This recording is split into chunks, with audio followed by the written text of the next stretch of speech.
Hello and welcome to this week's episode of Coaster News. And as always, we've got some amazing news from different theme parks, rides, attractions and events all over the world. So let's get straight into the news today. Our top story for tonight, SeaWorld Orlando have officially revealed the name for their new B&M Surf Coaster, which will be named Pipeline, the Surf Coaster. And obviously this is brilliant news for SeaWorld. They finally, at long last, revealed the identity of their brand new for 2023 B&M roller coaster, their second launch coaster ever in the park, and their second roller coaster within the space of 2 years, because early this year they opened Icebreaker, which is a Premier Ride Skyrocket roller coaster, and now next year they're building the world's first B&M Surf Coaster. And if you don't know what a B&M Surf Coaster is, it's basically like another version of B&M's original stand-up coaster, but it's got different seating. Instead of being like 4 across seating, it's like two rows, 2 seats per row. So it's got different seating, and also it is capable of launches. So it's like a stand-up launch coaster, which has never been done before by anyone. I don't think anyone's ever tried to do a stand-up launch coaster. There have been sit-down launch coasters and inverted launch coasters and more recently flying launch coasters, but never anything like a stand-up launch coaster. So this is this is definitely a world's first for SeaWorld. And obviously it's absolutely brilliant to see that they're back innovating with their attractions again, because obviously, if you remember like a few years ago, with COVID, SeaWorld was like this close to like going out of business because of COVID, and literally because of the fact that they invested in like, I believe 5 new coasters for that year, one of which opened, Texas Stingray, that opened in February at SeaWorld San Antonio, but the other 4, Pantheon, Icebreaker, Iron Gwazi and Emperor, was supposed to open later on in the year in like March or something. Obviously that never happened because of COVID, because everything, the lockdown caused everything to change, and because because everyone was losing their jobs at that point, that means that SeaWorld were running out of money because they weren't like getting enough income because there were no guests going through the gate. And because a lot of the SeaWorld parks have like aquariums in them and they look after animals, that means that they're still having to pay for the animals, even though they're not getting guests going through the gates. So they literally came this close to going out of business permanently, and it was a very worrying time. But now they're back, and early this year they opened their 4 coasters that were supposed to be opened in 2020. They opened Icebreaker in February, and then they opened the rest of them, Pantheon, Iron Gwazi and Emperor, in March. So that was absolutely brilliant, and they're still investing in new coasters to this day. Like next year, they're getting at least 3 new coasters that I know of. They're getting Dark Coaster going to Busch Gardens Williamsburg, which is also going to be the second coaster at Busch Gardens Williamsburg within the space of 2 years, because obviously Pantheon. There's Arctic Rescue going to SeaWorld San Antonio, I believe, and the SeaWorld San Diego. And obviously there's Pipeline and the Surf Coaster going to SeaWorld Orlando. So it's obviously absolutely brilliant to see that they're investing in their attractions again. And obviously, unlike Icebreaker, where it was sort of like a family coaster, apart from obviously the multi-pass launch, it's going to be a much more extreme layout. It's not going to be like a shuttle coaster or anything, but I believe it's going to have multiple launches. Please do correct me if I'm wrong, but I believe it's going to have multiple launches. It's going to be a much more extreme layout with a lot more airtime and inversion heavy layout, and it's going to be absolutely amazing. And vertical construction has actually already started. It started a few weeks ago, I believe. They started placing track on the site of this new coaster, and it's brilliant to see that this project is still going ahead. This actually has been going on for quite a while. I remember a few years ago, I believe 2019, around the same time that the surf coaster was leaked by an enthusiast, SeaWorld's submitted plan application for something called Project Penguin, which was believed to be a surf coaster. Obviously, a few years later, it's now actually themed to surfing, because, well, it's a surf coaster. And it's actually been revealed earlier this week to be called Pipeline, the surf coaster. I'm not sure where they got Pipeline from.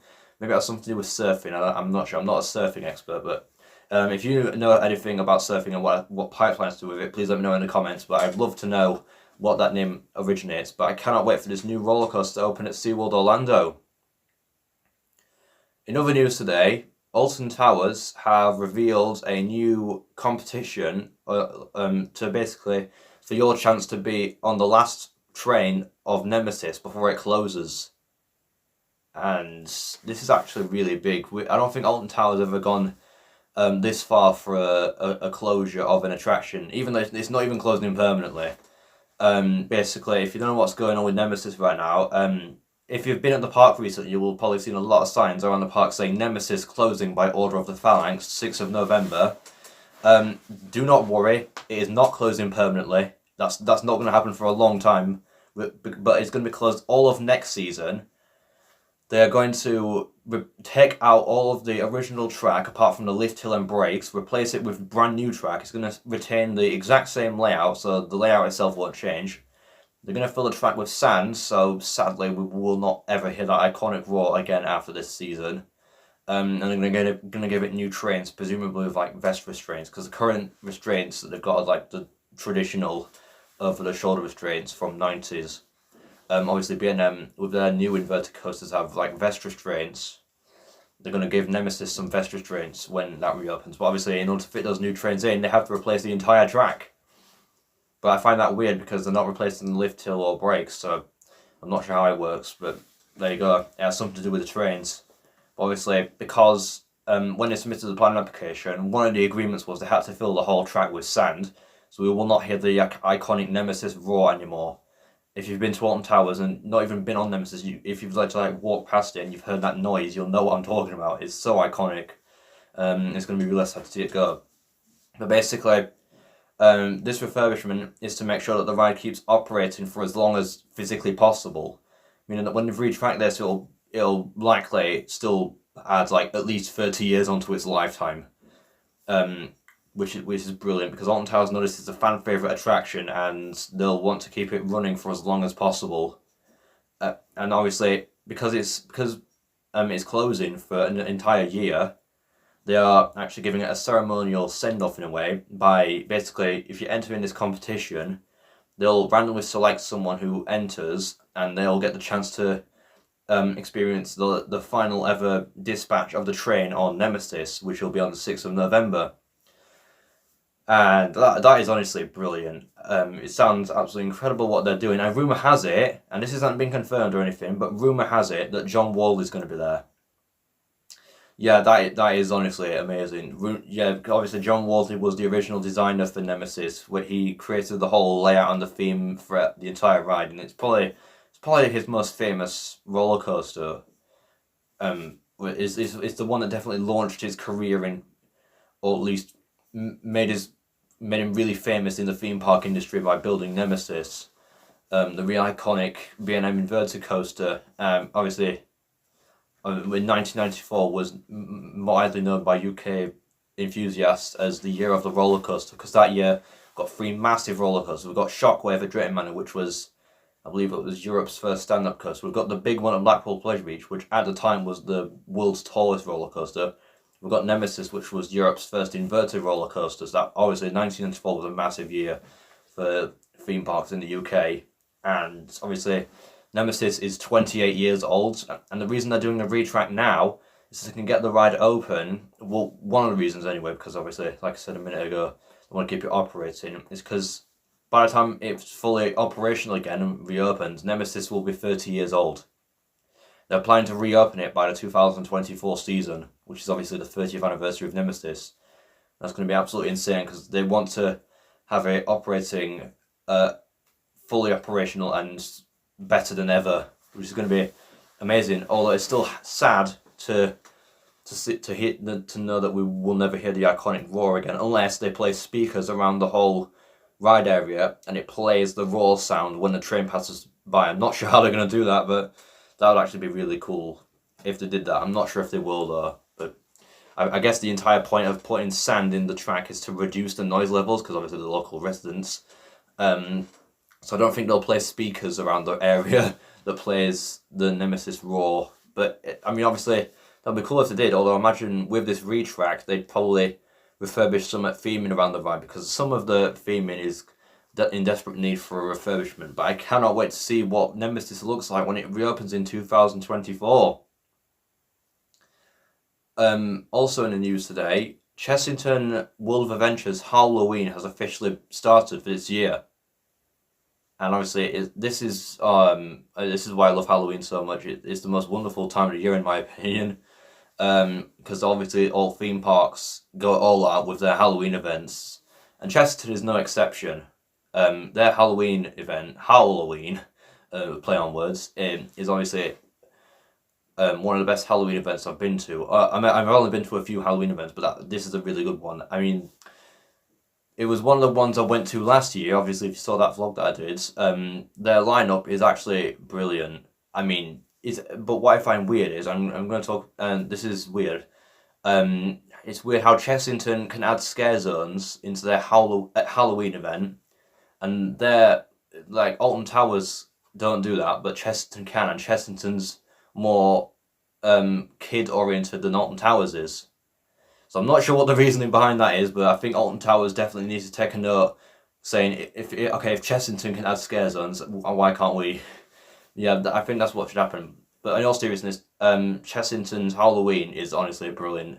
Their lineup for this year, I believe it's very similar to last year. They've brought back Vile Villagers of Wildwoods, their scare zone in the Wildwoods area near Vampire. They're bringing back Creepy Caves. I believe it's got a new name for this year. I think it's called Creepy Caves Extermination. I could be wrong. I've heard something of a name change, because this year is actually Creepy Caves' final season of operation. And by that I don't mean like it's going to get a new name next year or anything, because the actual attraction, the name of it and the storyline gets changed every so often, every couple of years, to make it interesting and new. Like, I believe originally it was just called Creepy Caves. I'm not entirely sure, but the most recent one, the one I did, Creepy Caves Resurgence, was brilliant. And it's had loads of names over the years. Creepy Caves What Lies Within, Creepy Caves Unearthed. I believe it's now called Creepy Caves Extermination, because obviously it's its last year ever. So this is really sad, but obviously with their lineup for this year, they've made it so that there's 3 different experiences for Creepy Caves. You can experience it before 12 o'clock, where it's more family oriented. You've got after 12 o'clock, I think something like that, where it's a little bit more intense, like it normally is, and then there's after dark, which you have to pay for, where it's ultra intense. And they're doing something similar with Vile Villagers. During the day, Vile Villagers is normal level of scariness, but during the night, you have to pay for that as well. It is honestly intense, and I love how Chessington have done that. Their 2 main attractions of Halloween this year. And finally, in the news today, also on the topic of Chessington, they have started placing the track for the brand new B&M roller coaster opening in World of Jumanji next year. And this is a massive milestone for Chessington World of Adventures. This is the first time we have seen vertical construction of a roller coaster in 18 years, something like that. 19 years, yeah, because the last time we saw roller coaster being built was when Dragon's Fury was being constructed back in 2003. This is absolutely mental. Honestly, it is amazing. Obviously, the other day, some sections of B&M track, like I believe it was literally either yesterday or the day before, some B&M track was spotted at Chessington. It was very green track, obviously, because it's that's what it's depicted as in the concept art. Pretty much most of the supports, if not all of them by now, have been installed fully. I wouldn't be surprised if by now they will have installed all the supports. And literally, I'm not even joking, without hesitating, like literally just after they got the track, they started installing the track. The first couple of track sections have been installed in the station building, and I'm assuming if it's being installed by RCS, which I'm assuming it is, I'm not sure, but if it is, it's gonna, literally the track is gonna be placed in like that quickly in a flash, because RCS are famous for building roller coasters really fast. Like, I remember when they were building Stick a few years ago at Flamingo Land in 2019, the track for that had only arrived in like October. They'd fully completed the layout by February, or not even that, like January the next year. So it's a very quick, they're very famous for building or installing roller coasters at a fast rate. Like, they installed Taron at Phantasialand as well. So obviously, if they're building this, because this is not a full circuit roller coaster, it's a shuttle coaster. That means that the track for this coaster, fingers crossed, may be fully installed before the end of the year.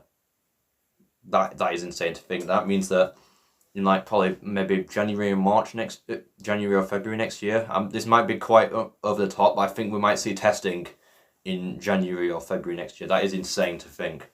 And it probably won't be long before they reveal the name of this new coaster, along with the 2 flat rides in that area, because they revealed the name of the lands that it's going in, confirming it's going to be themed to Jumanji, and they said that the name for the rides are going to be revealed within the next few months. It's been a couple of months since then, so I'd imagine we are very close to an announcement of the name of this brand new roller coaster. And it's not going to be called Jumanji the Ride, because that would just be weird. I think they're going to definitely give it an imaginative name, and I cannot wait for it to open. And that is it for this week's episode of Coaster News. I hope you've enjoyed it, and if you did, then please make sure to like, subscribe, and comment your like to you in the next video. Bye!